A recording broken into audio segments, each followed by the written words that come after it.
Good evening, everyone. It is currently 8:31 p.m. Episode 3, Unwatchable. Brandon Nimmo, as of Sunday night, is no longer a New York Met. He was traded to the Texas Rangers for Marcus Semien. Yes, indeed, Marcus Semien. And I had to take so much time just to comprehend the trade and do my best to try and understand it for you guys, as some of you already know about the trade. I was very shocked about the trade.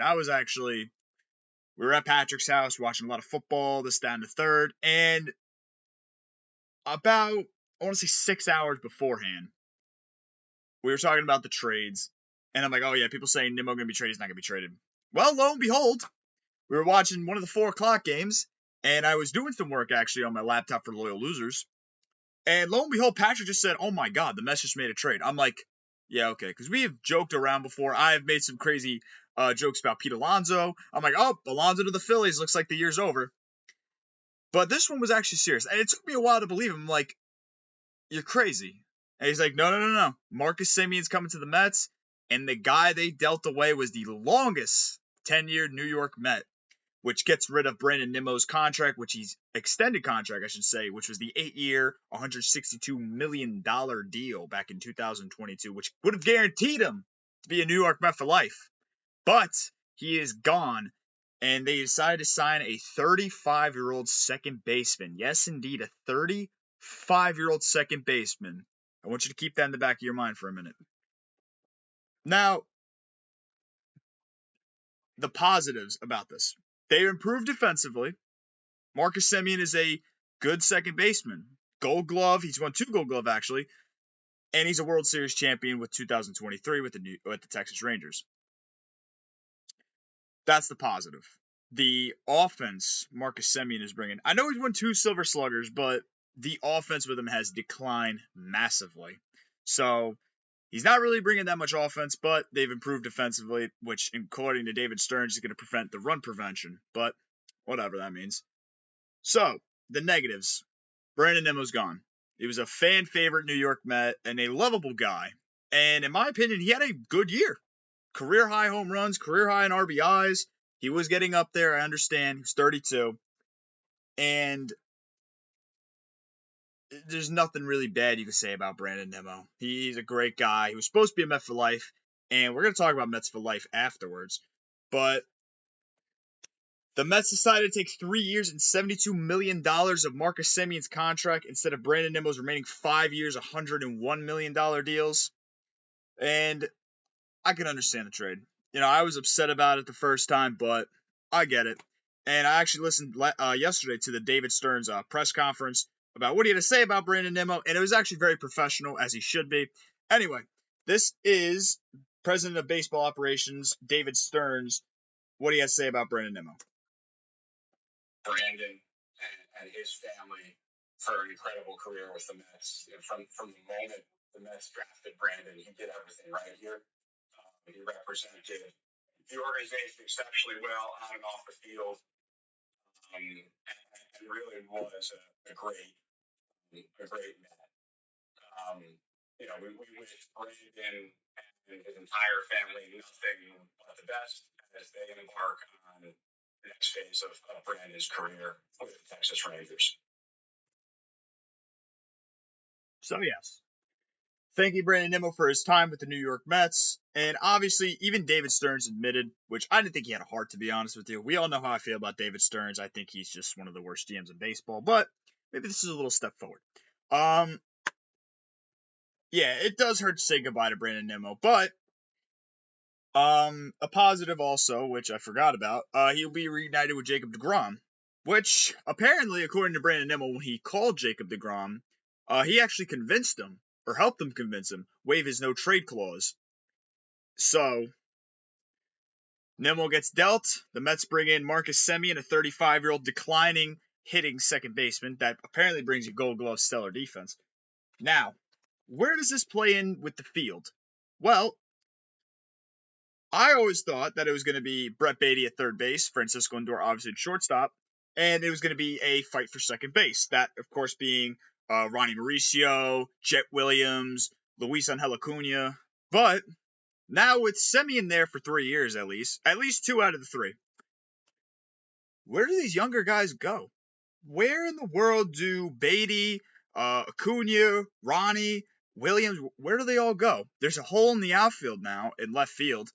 Tyrone Taylor's now your center fielder because they signed him to a contract. They tendered him. And Juan Soto's out in right field. So there's a hole in the outfield, and there might be a couple holes in the infield as well.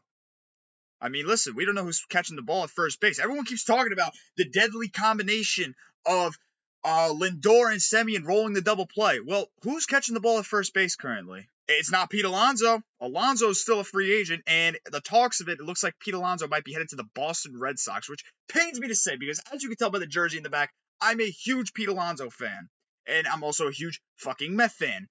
But with that being said, we got to see what happens with Alonso. Actually, in that David Stearns press conference, he actually mentioned Jeff McNeil quite a few times, and he said to McNeil there's a possibility he plays first base or he goes to left field. This is David Stearns on Jeff McNeil. What exactly on board? But I think Jeff, by virtue of his positional versatility, still has the ability to impact our team in a variety of ways. What exactly that's going to look like is probably going to have to wait until we watch the rest of the offseason unfold. But certainly his ability to play corner outfield is a help. There may still be days if Semien needs a blow where he's playing some second base. We may ask Jeff to play some first base depending on how the offseason pans out. I talked to Jeff yesterday. He understands where we're headed. I think he wants to be a part of this, and he understands his positional versatility is a real asset for us. I find that funny that he brought up a possibility of playing first base. Does that officially say they're moving on from Pete Alonso? Does that mean Jeff McNeil is now your first baseman? Does that mean Jeff McNeil is now your left fielder? Does that mean you're not trading McNeil at all and you're leaving him on the team for 2026? We don't know. David Stearns has not been honest about trades. And honestly, for a GM, who is really going to be honest? Oh, yeah, I'm trading this guy. I'm just waiting for the perfect time. No, obviously, you're going to be like, oh, well, he's hopefully has a big impact for us. You want to be at a professional level. You don't want to go out on at a press conference and be like, oh, yeah, this guy, I want to trade him. This guy has to be traded. This guy I want off the team. You know what I mean? He's keeping it at a professional level, which I can respect, even though I can't stand David Stearns, which I'm going to bring that up a lot in this video. But I find that funny that he told him there's a possibility he might be playing for first base. When I heard that in the car, driving home from work, I was like, are they moving on from Pete Alonso? And I actually ended up calling my buddy Chris. And I'm like, yo, I don't know if you listened to David Stearns' press conference. He's like, yeah, I'm listening to it right now. Why? I'm like, oh, well, let me know when he talks about Jeff McNeil and give me a call back. He's like, so he calls me back. He's like, yo, is Pete Alonso gone? I'm like, I don't know. There's a possibility that Pete Alonso might be gone. But I'm hoping that is not true. I hope Alonso does come back. It would be a shame not to have him at first base. Now, let's say, for instance, Alonso goes to another team, which, again, is a possibility. Are you putting Jeff McNeil at first base? Are you putting Jeff McNeil in left field? Are you putting Jeff McNeil at third base? Are you putting Mark Vientos in his god-awful defense at first base?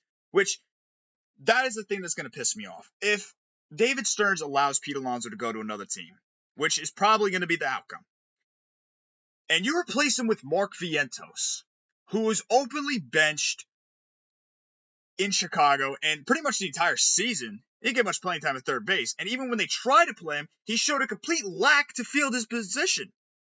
So you're really going to put Mark Vientos at first base? He didn't have a good year. Mark Vientos was benched. I mean, we were all hoping for a Swaggy V type of year. He didn't have it. The struggles offensively, the struggles defensively were horrible. Which, by the way, Mark Vientos' line for the end of 2025 is an average of 223, 17 home runs, 61 RBIs, and a 702 OPS. So obviously a declining year in the home runs. He had one good month, and that was August. We all thought that was a comeback for him, but it wasn't. They tried to play him in Chicago towards the end of the year, and that was just gone. Brett Beatty obviously was your everyday third baseman towards the end of the year. And what happened? He strained his oblique, which means you had to play Ronnie Mauricio, who we're going to get into this about Acuna and Mauricio, who's sitting on the bench for almost 6 weeks. You had to play him at third base. And obviously not playing for so long got to him. And like I said, we're going to talk about that later. if Pete Alonso doesn't come back and they replace the first base position with McNeil and Vientos as that combination, I can't see that as realistic. First of all, Jeff McNeil had a bad year defensively. They tried to play him in the outfield, and that Philadelphia game, he couldn't field the center field position whatsoever. Harrison Bader's a free agent if you want to go get him. Everyone's saying about Tucker and Bellinger. We'll get on that more tomorrow. Actually, screw it. Let's get on now. Forget about the script I have to go over. If the only way I can justify this Marcus Semien and Brandon Nimmo trade is that extra cash that they have saved up now, which shouldn't come down to Uncle Steve. There's more than enough money. He's worth $4 billion. David Stearns is claiming that they're broke and they're struggling for money and they have no salary cap room. Well, that's what happens when you sign a guy to $1 billion who can't catch a ball in right field. I'm going to get hate for that. Juan Soto can't play the outfield. I'm going to get hate for that. I don't care. That's what happens, though, when you sign a guy for 15 years and $1 billion. Give them room. So they have to go after other guys like Brandon Nimmo, who had an 8-year deal, which I thought was reasonable. I wanted to be a Met for life, but hey, the flow of the game happens, I guess. So again, are you willing to go get Tucker? Are you willing to go get Bellinger? That's the only way I'm justifying that trade. And if they don't get one of those three guys I just mentioned, then you got to have back Pete Alonso and Edwin Diaz. You have to. Because there's no way I'm watching a year of Mark Vientos and Jeff McNeil at first base. I don't even want to see Jeff McNeil in the outfield. I would package those two up and just deal them somewhere else and get some starting pitching back. Hey, listen, pitching was a big problem for us last year. Seriously. Oh, and by the way, I'm going to throw this out there. The non-tenure of Max Kranick. Jesus, man. That's funny, man. I love Kranick. He was a good guy. So you can scratch Brandon Nimmo off your left field list. He's gone, which, I mean, that proved me wrong. I wanted Nimmo here. So, there's a possibility of Vientos and McNeil playing first base. There's a possibility of McNeil in the outfield. We will see what comes up of it. I think Brett Baty is your everyday third baseman. So you have 3 out of the 4 infield positions set. So, Baty third, Lindor short, Semien second base. And I don't think Semien's going to come off the field at all. Unless something drastic happens where he gets injured. But even then, we'll see what happens in the season. We have to get through this offseason first. And hopefully it's a much more productive offseason than it was last year, like David Stearns going after Frankie Montas and Jose Siri. Which, by the way, I totally forgot that Jose Siri was brought in to replace Harrison Bader. That just pissed me off even more. Anyway, he's gone, thank God. So is Cedric Mullins. I can't thank that enough. But anyway, Kyle Tucker, Harrison Bader, Cody Bellinger, you should go after one of those outfield options. And hey, if you sign Bellinger, you have a first baseman at least, because he can play a little first. I'm not saying he's the best first baseman, but he could. He brings a little utility to, the first base spot and the outfield spot. I would be fine with that. I would still prefer Pete Alonso, but you got to go with the flow of the game nowadays. Even I'm still learning that, and I've been in baseball my entire life. Let's go to the second base position, where Semien has locked it up for 3 years now. What is going to happen to the younger guys that David Stearns had mentioned before? That, of course, being Luis Angel Acuna and Ronnie Mauricio. Are those two going to see playing time now? Are they going to be dealt in a package deal? Mauricio is not one of those names that I saw floating around in any trade markets, but who knows with David Stearns? He could deal him tomorrow if he wants to for just cash considerations because we're so broke, I guess. I would love to see Acuna getting some playing time. I really would, because the Mets both mishandled Mauricio and Acuna. More Ronnie Mauricio than anything. Acuna, I feel like they handled better, but Mauricio just was a forgotten player on the team for a while. You can't be sitting on the bench for 6 weeks. That's crazy. And not get one single start? Insanity. We'll get on that afterwards. This is Acuna's... before we go to Acuna, this is Baty's stat line for 25, because I mentioned it before. 254 average, 18 home runs, 50 RBIs, 748 OPS. Now, that was the final stat line when he got injured. He strained his oblique in Miami, which forced Ronnie Mauricio to come in. So, who knows? Maybe Baty got a couple more home runs and a couple more RBIs. But that is the final stat line for my man Brett Baty. Luis Angel Acuna, he's got a lot of potential. We saw it last year in 2024, man. He could play third, short, and second. He could even play some outfield. We saw it a little bit. Do you turn him into a utility player? Do you have him go play some outfield? I would say you got to use Luis Angel Acuna. He's a great pinch runner. He's fast as fuck. Which, I mean, I'd rather have Acuna as a pinch runner sitting on the bench than Jose Siri, which everyone kept defending the fact that he had a great speed. He didn't play the entire year. He played, I don't know how many games until getting injured. Maybe like 10 games before getting injured, only having 2 hits and 1 RBI. Yeah, please. I'd rather have Acuna over Jose Siri, which thank God he's a free agent. Couldn't thank it enough. But like I said, Acuna is like your super utility guy. Third base, shortstop, second base. I think we can cross those 3 positions off, unless in a late game, like let's say, for instance, Semien gets on base. That is a spot you can use Luis Angel in. He's a fast pinch runner. He'll be able to steal, and you don't really got to worry about using another position player off the bench. So let's say, for instance, Mark Vientos is playing third base, and you have Beatty still remaining on the bench. If you want to save him for a pinch hitting opportunity, you don't have to force him into the game. Acuna can still give you great defense at second base. And not only that, the speed and his ability to play too. So I feel like Acuna is going to have definitely a chance to make this team. He has to. By the way, Acuna's stat line for 2025 since being called up in 24. I'm sorry, 2025 stat line. 239 average, 0 home runs, 8 RBIs, 5.67 OPS. So obviously a down year, but this is bouncing between AAA and the major leagues like that. It was crazy. The up and down spurts of Acuna was insane. And another name I forgot to mention, a possibility for the outfield, Carson Bench. Carson Bench could be your outfielder. Does Jet Williams move to the outfield? Because like I said, I totally forgot to mention Jet Williams. Jet Williams has played some outfield. I don't remember how much outfield in the minor leagues, but he's played a couple of games. I don't know how much. But you definitely transfer Jet Williams into an outfield. Could definitely have Carson Bench in the outfield. I'm just saying this unless these guys get traded for some crazy player. But I'm just saying that right now. You could always have Acuna play in the outfield. You could even have Ronnie Mauricio. I was listening to the Fan this morning going to work. I didn't know Ronnie Mauricio was playing the outfield in the minor leagues. Damn. Which we're going to get on Ronnie after this. Mauricio, you can have Bench, you can have Williams. These are guys you got to keep options to. And just one more player. I know a lot of people aren't going to like this. What about Jared Young playing left field? Guys? Your full-time left fielder, right? He's probably going to get DFA'd before the season starts. Anyway, let's get on Ronnie Mauricio for a minute. While I love Ronnie and he's got a talent, the Mets mishandled him so badly this year. More towards the end of the year.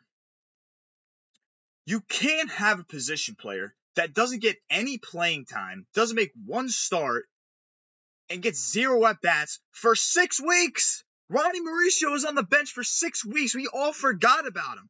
During that time, I thought he was in the minor leagues.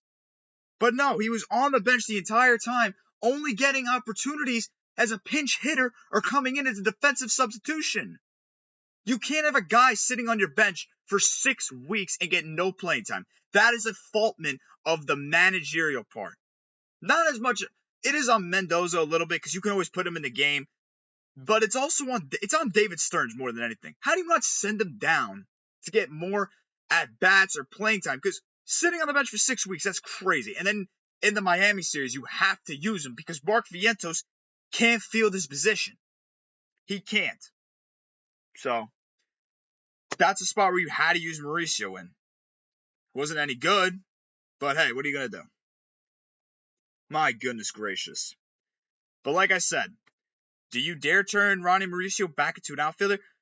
Which a lot of people were saying that. I know the Fan was saying it. More on the Rico Bronya podcast, actually. They were mentioned about Ronnie Mauricio possibly becoming an outfielder. I can't see that as a possibility, only because of the fact of his ACL tear. He has not looked the same since that ACL tear. He really hasn't. And you know what? You can't fault him for it. You're rushed back so early, and you're just getting used in pinch running spots, which that's another fault of Mendoza. But, hey, it's whatever. He also can't field his position. But that's another thing. I would be more than fine with turning Acuna into an outfielder. Like I said, Carson Bench is another name. Jet Williams, if these guys don't get traded, because the names I keep seeing around the trades are Acuna, Beatty, and Vientos. So if you trade these guys away, who are you going to get in return? I've also seen Williams and Benj in some talks too, which, I mean, if you're trying to build up and you want some younger guys, why are you trading them all away? Why are you trading all the prospects away? Oh, and another thing, I know this is completely off topic. That fan saying to get JT Realmuto, the catcher who has not been reliable since 2022, who's in on a downward decline for years. No. I'd rather have Luis Torrens, who can actually throw runners out, who can actually frame. JT Realmuto is now one of the worst catchers in the league. Proven. There's a whole video about it, how he became the worst catcher overnight. But over all of them, I would have Adley Rutschman. That's a story for another time.